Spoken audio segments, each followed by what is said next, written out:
When I was young, I used to dream about a man I could swear I'd never met. I made drawings of his face, but they never matched my dreams. As I grew up, I started to get used to him. He kept appearing in my dreams from time to time, but I stopped paying attention to it. Until a couple of months ago when everything changed. I had moved back with my parents to the town I was born in, and after a while, he started visiting my dreams again, all the time. I would never get rid of this stalker. He was inside my head. When I talked to my mom about it, she told me not to pay attention to it. If he was only in my dreams, then he wouldn't harm me. The other day, I was coming out of school, and I felt that someone was staring at me. I looked instinctively and saw him on the other side of the parking lot. I got goosebumps. I turned around to tell my friend, but when I looked again, he was gone. Was I going crazy? We went to the mall, and I saw him behind every column and inside every shop. But when I looked closely, he disappeared. My friend got really worried about me too. She couldn't see him. I was definitely going crazy. That night, the real nightmare began. I went to bed knowing that I would dream about him, but I wasn't ready for what was actually waiting for me. I was in an open square and I was completely alone. I looked around and saw him approaching. But when I tried to move, nothing happened. This was new. I was stuck in my place, frozen like a statue, as he started to walk towards me. I could feel it tickling in my arms and my legs as I tried to turn around and get the hell out of there. But I couldn't move a muscle. I don't know why. I was paralyzed. The man got closer and closer, and I could feel my heart racing. He didn't look mad or dangerous, but he didn't look kind either. His face had no expression. As he got really close, he stretched his arm to touch me. I tried to scream, but my voice was gone too. A second before he touched me, I got up screaming and sweating. My parents ran into my room and hugged me. "Are you all right?" my mom asked. "I couldn't move," was all I could say. The next day, my dad drove me to school. I struggled to get out of the car. I was trembling, looking around everywhere, terrified that I might see the monster in my dreams. My dad saw my tears coming down and sighed. We went back home. My mom asked what happened as she saw us, and Dad said that this was not okay, that something was very wrong. I was already drenched in sweat, and I hadn't seen the man once yet that day. We went to the doctor. I knew what kind of doctor it was. A shrink, the one for the crazy people. But I didn't mind. I was ready to accept I was crazy as long as he freed me from my nightmare. I wasn't as concerned about the man as I was of the fact that I couldn't move. I was used to seeing the man, but this was new and it scared me to death. After he heard the story, he simply shot me with the news. Sleep paralysis. What? But he told me not to worry. It had a solution. That was good news. He said that the main treatment was to improve sleeping habits, like going to bed at the same time every night, ensuring a comfortable sleep environment, and avoiding caffeine before sleeping. But I was too scared to sleep. As night came, I was truly tired. I followed the advice of the doctor, and Mom said she would stay with me that night. It didn't take long for me to fall asleep, but just as fast, I was in a nightmare again. This time it was an empty room. No windows, no doors. The man and I were alone in there. And again, I was paralyzed. What would my muscles serve inside a sealed room anyway? But the sole feeling of not being able to move was frustrating. I felt my heart racing again as the man started to walk towards me. Mom said she was going to stay with me, but where was she? I looked around. I was alone. Scared to death, I tried to scream, but no sound came out. I couldn't even open my mouth. He was getting closer and closer. The face was always the same, but it felt more and more terrifying. He moved his arms to grab me, and I woke up with a huge scream. My mom hugged me and told me it was okay, but it was not okay. I was horrified. So we went to the doctor again. I asked him why this was happening to me, and after a few sessions without answers, he said that sometimes sleep paralysis is a result of a childhood unresolved trauma. But I didn't remember anything bad while growing up. He explained that it was surely something from my very first years. Sometimes traumatic memories go directly to our unconscious. We don't remember them, but they show themselves later on in life, in different experiences that provoke similar feelings. So what he was saying was that somehow after I was born, I went through a frightening experience, and my brain was now trying to get it out. Since, of course, I had no memory of those days, I asked my parents about it, but they said that they didn't remember anything. I went to bed praying to every god out there to please, for once, let me sleep without these nightmares. I wish I could say that my prayers were heard, but they weren't. In this dream, the setting was worst of all, my own room. It was the only place that this anonymous man never touched, and now I wasn't even safe in here. Lying down in my bed, I tried to move with no luck. The man was standing in the corner, staring at me without moving. For a moment, it was like a picture, and then it turned into a movie, a sick, terrifying one. He started to walk towards me in slow motion. Inside me, I was screaming and shaking and kicking.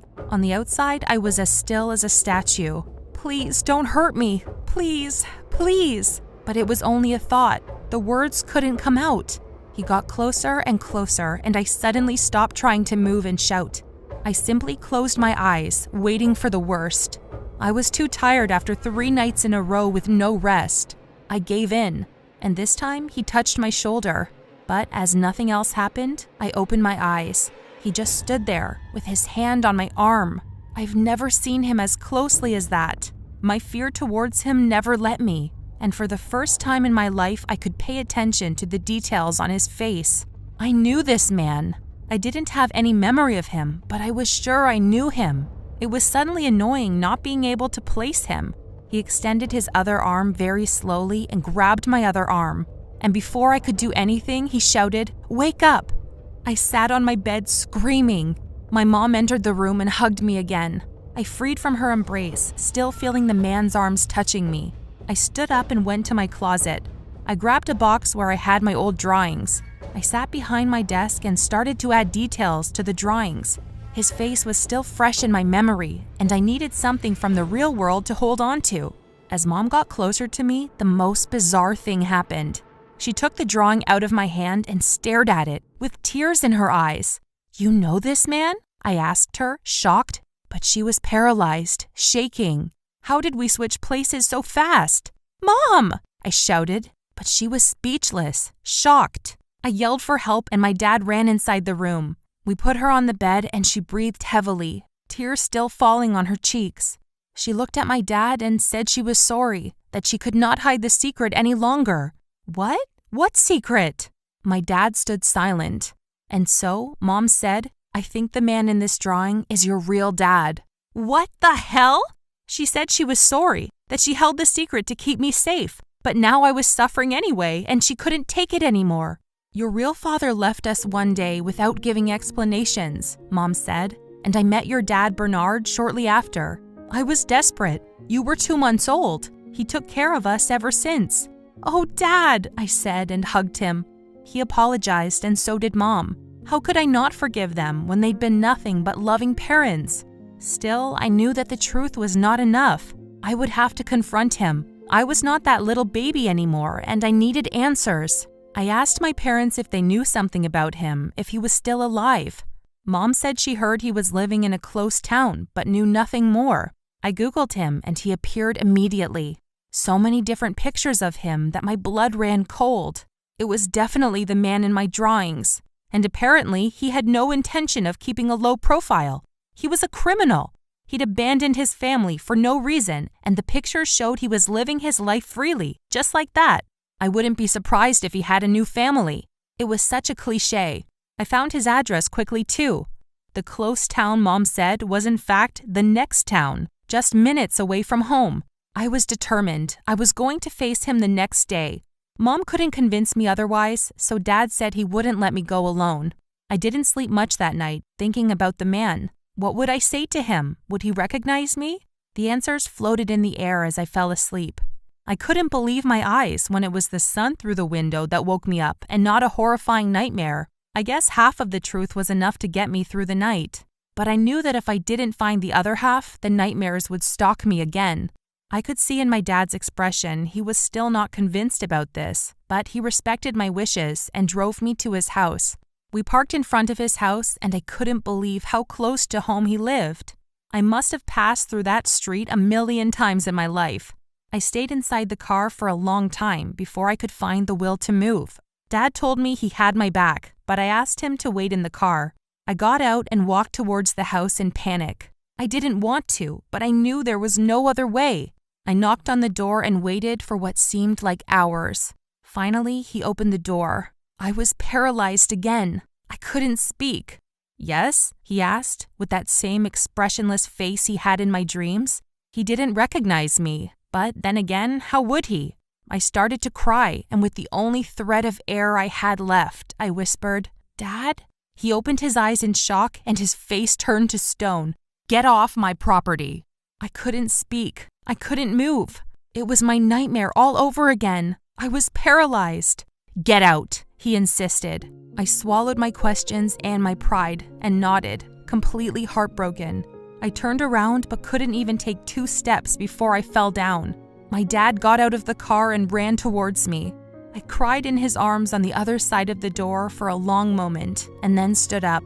Mom had been right to keep me safe from this man. We started to walk towards the car when I heard the door opening. I looked at him and his face was transformed. "I believe I do owe you an explanation," he said, and invited us in. And then he said he was sick, that he'd been sick for years. Who the hell stays away from his loved ones in a moment like that? He said that his first thought was that he would die quickly, so he decided to keep it to himself. The doctor said no more than 6 months, so he went away so we wouldn't suffer. Months passed and then more months, but he didn't die. Fear turned to despair and then to frustration. And then it was too late.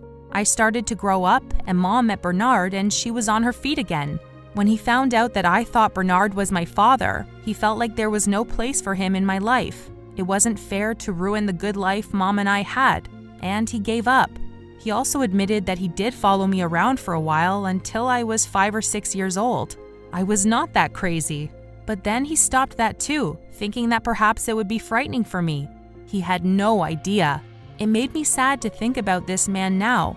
Because he was going to die, he'd lived a life of death. No feelings, no relationships, no love. He had no one. I realized that no matter how much I'd suffered, my pain was nothing compared to his.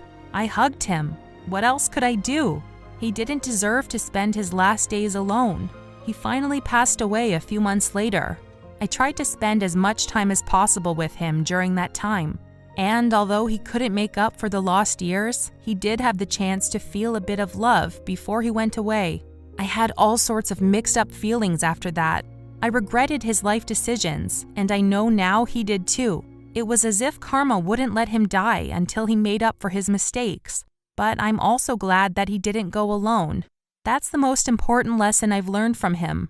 Don't let bad decisions ruin your life. There's always time for forgiveness.